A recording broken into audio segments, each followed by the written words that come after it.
Bonjour à toutes et à tous.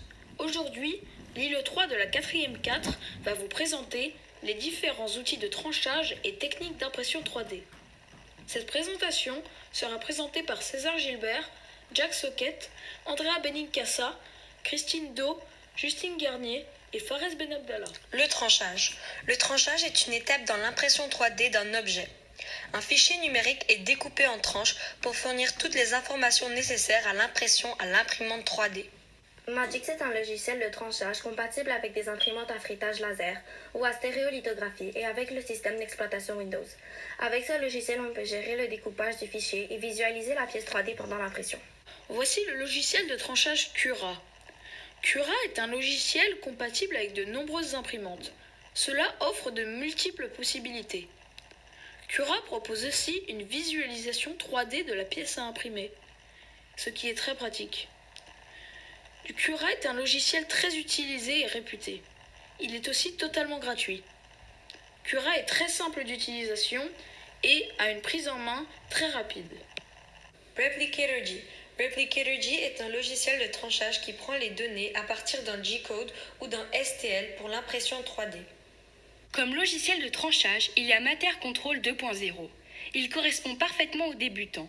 C'est un logiciel assez connu et qui possède de nombreuses fonctions. Il permet de maîtriser et de vérifier en direct l'impression.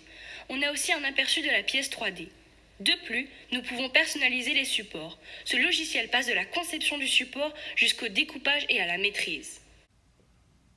Slicer est un logiciel qui découpe en tranches les fichiers numériques et donne à la machine assez d'informations à l'imprimante pour imprimer le modèle 3D.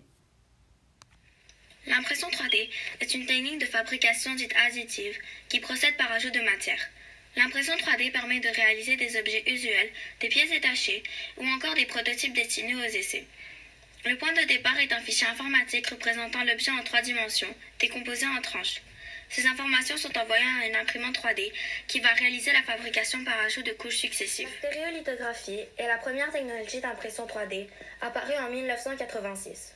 Cette technique d'impression utilise un laser ultraviolet et un bac de photopolymère liquide. Ce procédé imprime couche par couche. Le laser frappe le liquide qui se solidifie sous l'effet des ultraviolets.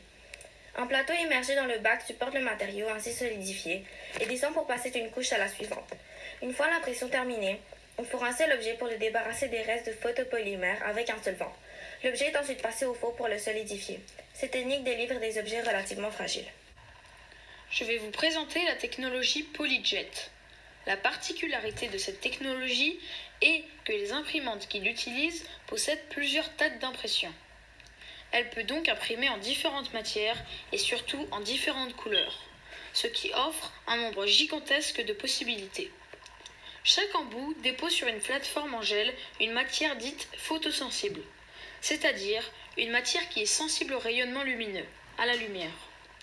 Une lampe à ultraviolet durcit l'impression au fur et à mesure, comme on peut le voir sur le schéma ci-dessous. Le dépôt de fil fondu, appelé FDM, permet de construire presque n'importe quelle forme géométrique. Pour cette technique d'impression, on utilise un fil plastique appelé PLA ou ABS. Celui-ci est fondu dans la buse qui est la tête d'impression de l'imprimante 3D. La buse va bouger selon 2 axes en même temps que la plateforme d'impression. Pour former l'objet 3D, il faut que le PLA fondu soit déposé couche par couche. Il y a la technique d'impression 3D appelée SLS, Selective Laser Sintering. Elle a été développée vers 1980. Cette technique est très similaire au fonctionnement de la technique DMLS. Tout d'abord, elle va faire fondre de très minces particules de matière poudreuse grâce à un laser. Ces fines particules vont ensuite être chauffées dans un bac à une température un peu plus basse que celle de la fusion. Puis, la première couche de matière va être placée par un rouleau. Pour créer la première couche, le laser va souder les particules de matière ensemble. Puis, pour que le rouleau dépose une deuxième couche, le plateau va descendre. Et pour finir, le mécanisme se poursuit pour obtenir la pièce désirée. La lamination est une technique d'impression qui demande l'utilisation de papier très fin ou d'aluminium pour obtenir des objets très détaillés et en couleur. D'abord, on plie et découpe les feuilles selon le modèle 3D désiré. Le papier est découpé par un laser ou une lame coupante. Ensuite, on colle les feuilles couche par couche jusqu'au résultat final.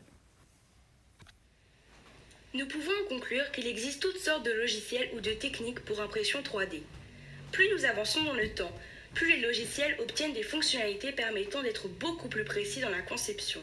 Ils deviennent ainsi mieux performants.